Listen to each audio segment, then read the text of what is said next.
Hello friends, and welcome to this video, which I personally think is super duper important for our next generation.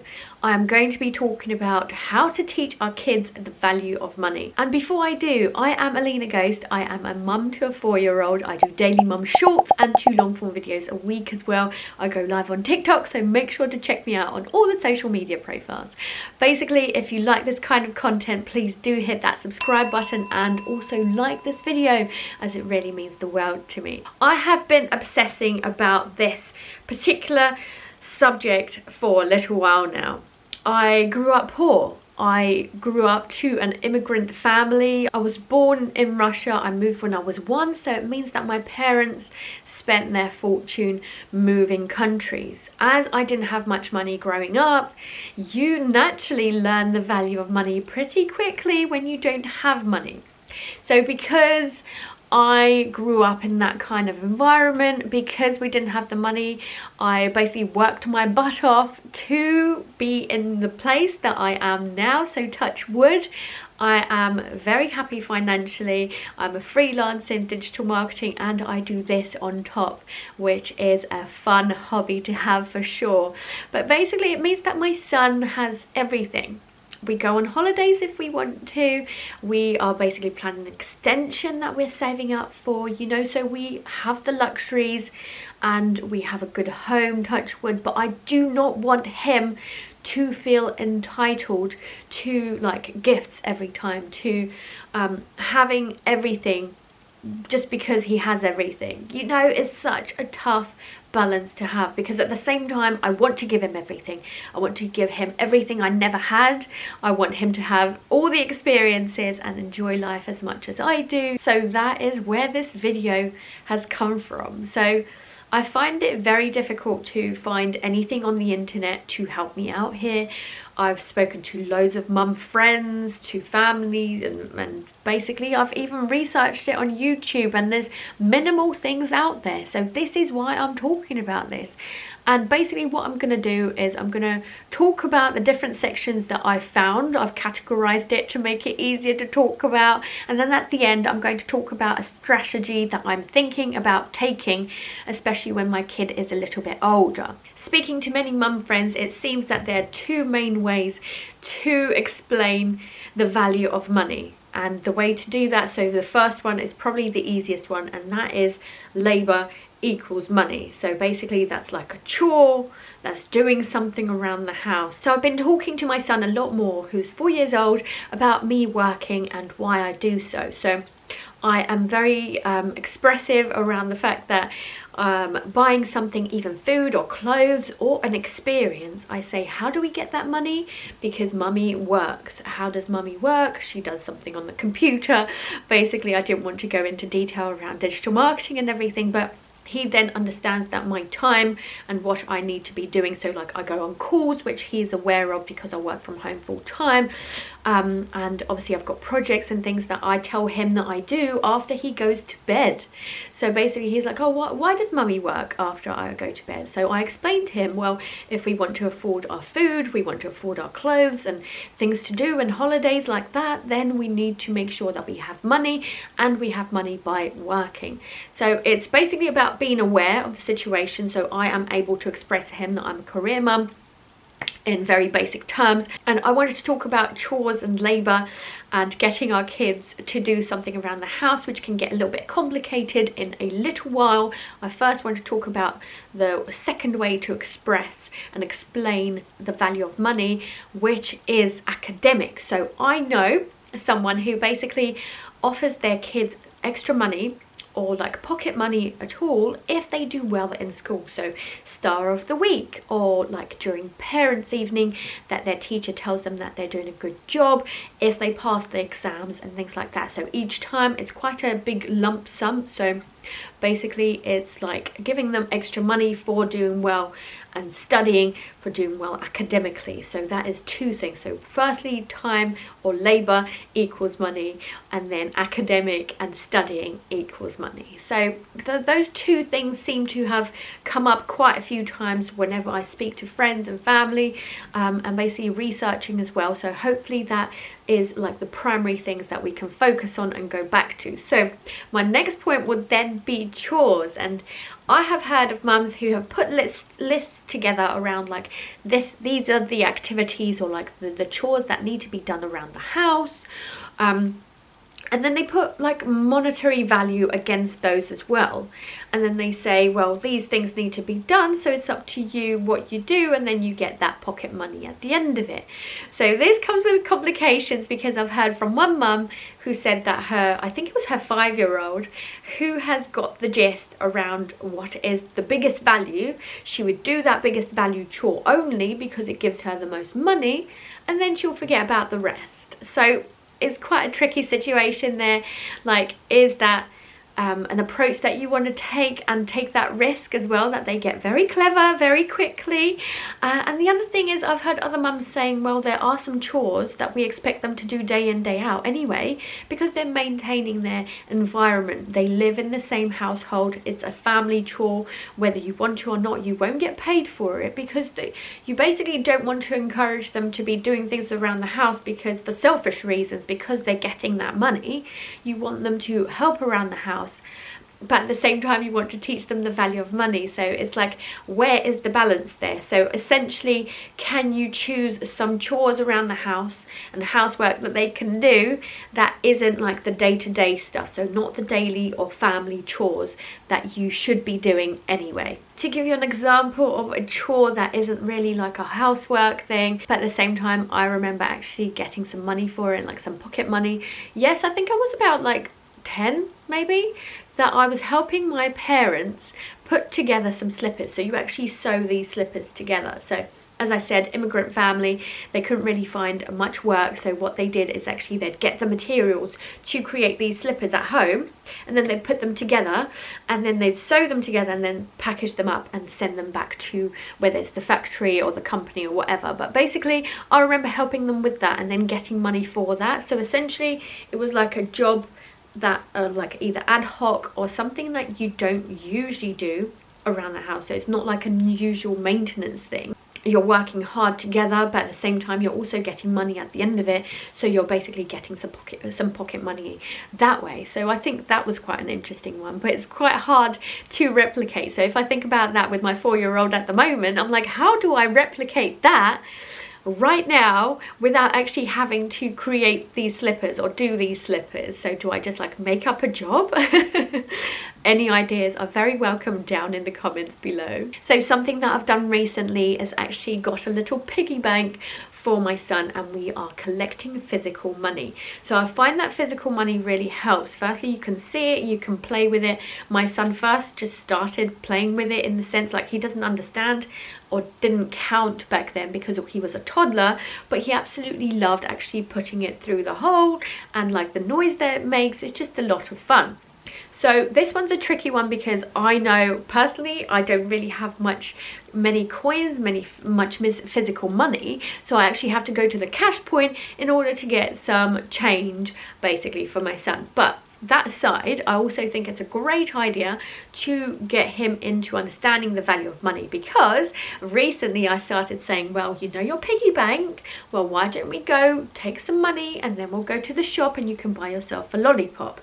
So the lollipop is now 25p, so now he has to count it up, he has the physical money, and then he can give it to the person at the counter and get his lollipop. So basically it's a physical exchange around money and item as well. So it's great that physical money still exists, because we can still utilize it that way and show or explain the value of money that way, because he knows that once his money in here disappears, then he can't buy lollipops anymore, right? So that is the idea, to explain that money, it doesn't just like grow on trees, it actually comes from somewhere and he has to do something in order to get that money back. Something that I've been taught very early on as well is about saving up for a quality item. So my family was very much about like saving up for a quality thing that lasts you, rather than buying cheap and then that thing doesn't like last, it breaks, it rips. So I'll give you an example basically. So we had this thing recently, so last September come in, the government said about ULEZ, so that's ultra low emission zone. So just in case, I live in London, so Greater London, so that means that they're very much worried about the pollution. The mayor wanted to bring this rule in that any cars that do not fit this ULEZ rule can't be driven, and if you do drive it, you have a penalty every single day that you have to pay an X amount. So essentially we had to get rid of our old car, and it was very painful.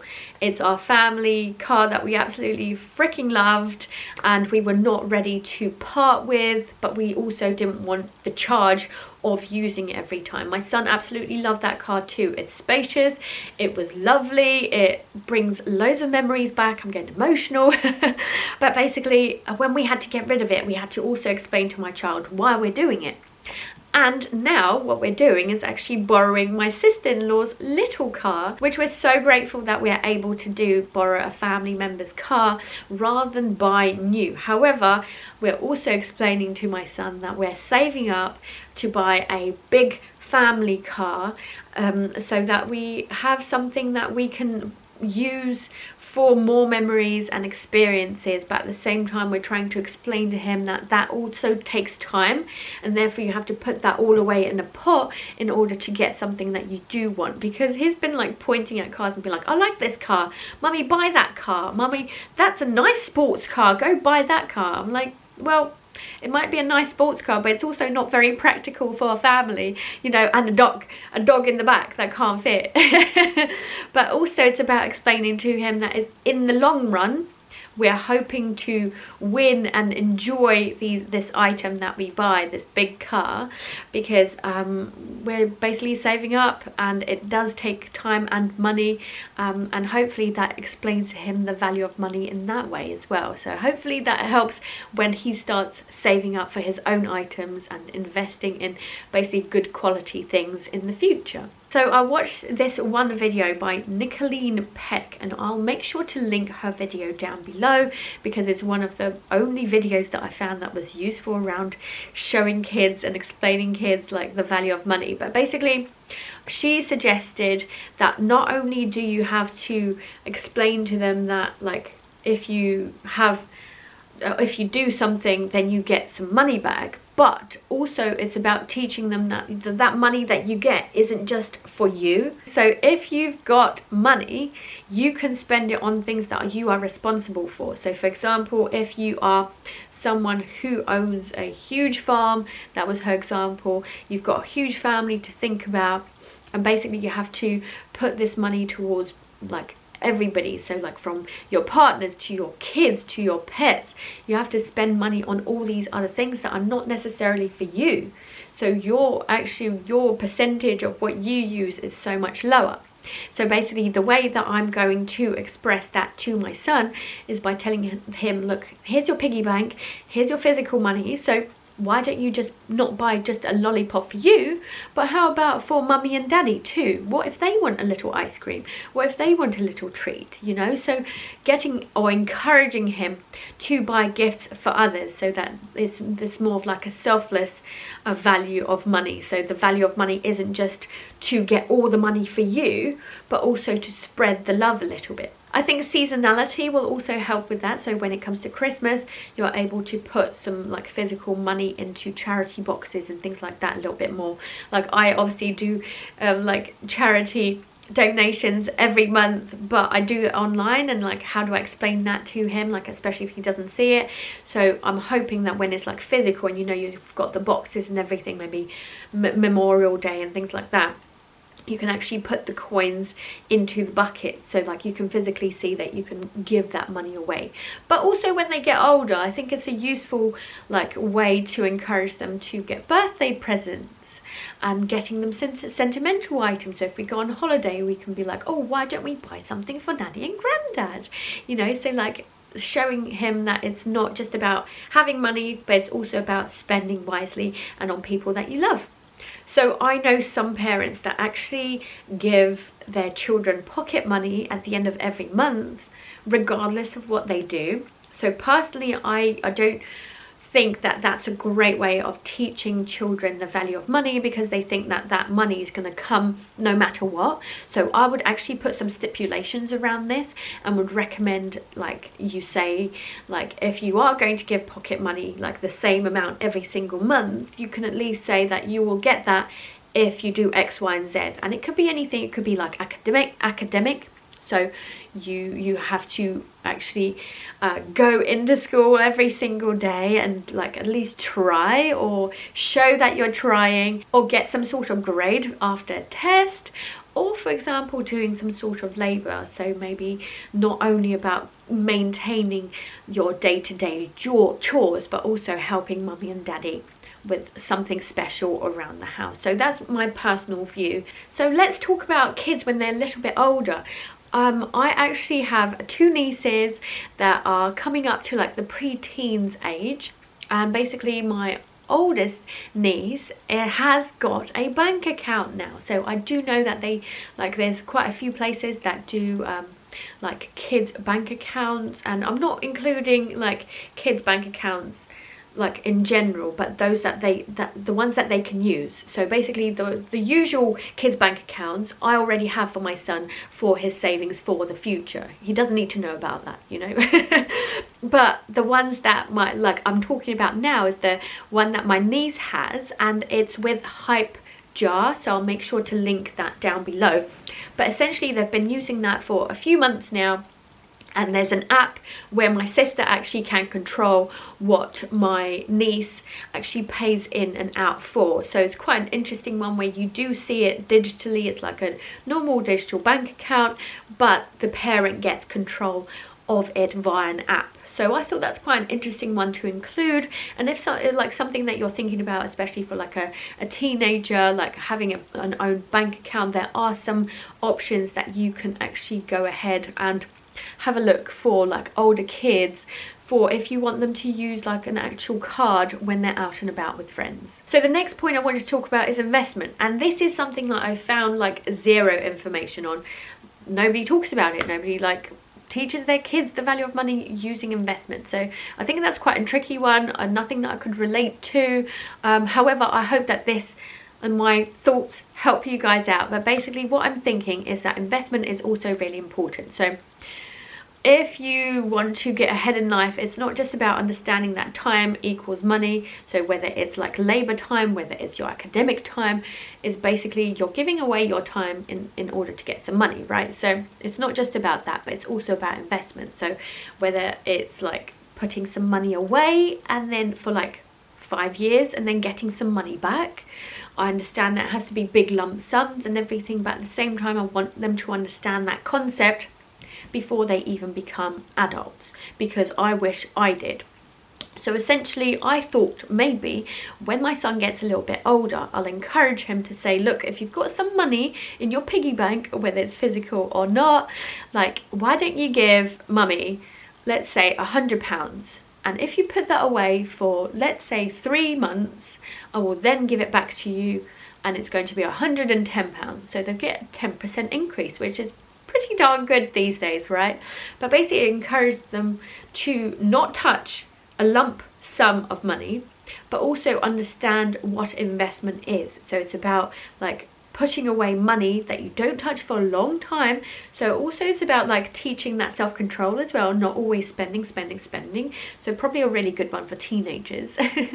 But also it's about like investing by giving that money or lending that money to someone else, and then they're giving back with extra. So I thought that was quite an interesting one. And then on the flip side, I also want to talk to my son about debt. I think he's very young for debt and understanding things like credit cards, so I very much don't think I'll be talking to him whilst he's 4 years old. But when he gets to that teenager stage, I definitely do plan to talk to him about credit cards and their use for it. So I don't think that it's like the devil's work, but I also don't think that it could be used sparingly. Like it shouldn't be used for basically just random easy things that you can actually pay cash for, or like, I mean, like, you know, debit for. So essentially I want to have like maybe I'll probably just talk him through it. I wish somebody spoke to me about credit cards, potentially even interest rates. Like, why don't we do that in secondary school? Talk about mortgages and interest rates. I just don't have a clue. But basically, debt is something I'm definitely going to be talking about, because it's important to know where a credit card is useful. Or like, for example, mortgages, like it is a debt, but is it a good debt, you know? It's just about understanding the different types of things as well, and like getting into debt for a car too, potentially something that we will be doing. So maybe I will use that as an opportunity to explain to my son that we are borrowing some money to buy a big ticket item in order for like the longevity of our family usage, you know. So yeah, if anybody has any ideas around that, I'd also be very interested to know. In this section, I want to talk about the strategy that I hope to take with my son, and basically thinking about all those things that I've mentioned in this video already. Essentially, I want to make sure that I put together chores that are age appropriate for my son. So I'm sure that these chores will look different as he gets older, but essentially I want to segregate the fact that there's daily and family chores that we don't get paid for, that we have to do and maintain our environment and live together for.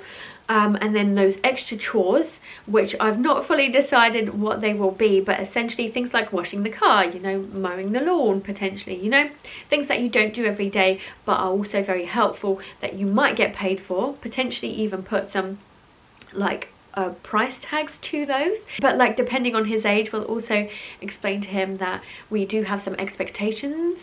So for example, as he's 4 years old, we expect him to put his PJs away, you know, encourage him to get changed on his own. I expect him to put his own dressing gown on his hook, you know, things like that. Putting your toys away at the end of every day. So I'm sure these chores will change as well. And the other thing that I really enjoyed about Nicolene Peck's YouTube video is around the fact that she encourages her older kids to apply for jobs as well, so they understand that applying process around, you don't just get the job because you're there, you actually have to say like when you might get it done, like do you think you'll do a good job, you know, so that you have that process there. So I think that's quite an interesting one. As I said, I'll link that video down below because I think that's such an interesting approach. As he gets older, no doubt I will also expect him to hoover his room as well, just to make sure that it's nice and tidy, and then we're going to change bedding together. So I definitely expect him to do that when he's a teenager. So we'll see where we get to basically, but that's the strategy so far. So yeah, to finish up with, I really hope that these things are useful to you. I personally found that there's not much information about this, and I personally think that like it's so important for our kids to learn the value of money and not just be expected like to have it, like not to be privileged, not to feel entitled to these items that obviously we want to give them anyway.